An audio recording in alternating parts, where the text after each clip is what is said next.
Beram no ta kya di thena ke choi moi ja tim na ki ham sa sa ma so na te mutaka o pathian mutaki ni e kyu di thena ke choi moi na fin na ki ham sa ma so na te mutaka to ini iki sen lu min kan so patya faki om rose beram no ta kya di thena ke choi moi ja tim na ki sa ma so na te mutaka o pathian mutaki ni e kyu di thena ke choi moi na fin na ki hom so na mutaka ta to ini iki sen lu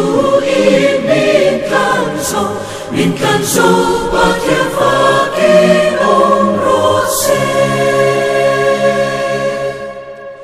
lal papatya som na choi moi na fin na ru pui la chut ha chu beram no chu cha tuan ni lal papatya som na choi moi na fin na ru pui la chut ha chu beram no chu cha tuan ni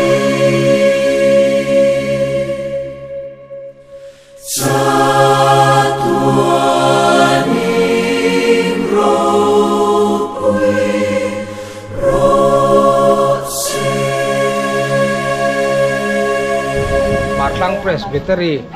Pual hian matlang hi Trung vel kan nei to a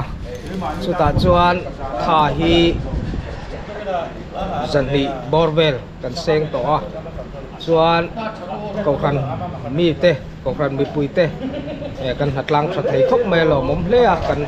tang em mai a chuan kokran mi pui te pon hatlang kan la nei le zel do na chunga te po chuan hatlang zel turin kanin somani tin kokran hian Matlang Presbytery kan thlen tura hian ti salama kanin buat soi na sakhop me chu ti ruale ro chuan tharau lama po kan in buat soi na sa a main kem te kan han neya gas la khan gospel camping kan neya tin Presbytery Pual hian in khom ba na piang in tong trai rual na hun kan nei thina Presbytery program te kan hlan thina Matlang Presbytery huam chunga kokran mi te he Presbytery hian bil khothir kokran hian ron kal vek turin kanin soma kanin buat soi na sa a le in chung changa te mi khwal thlen chung changa te po kanin buat soi na sa khop maya chu wang chuan tam thei ang ber Matlang Presbytery huam chunga kokran mi te lo tel theu turin kanin soma ni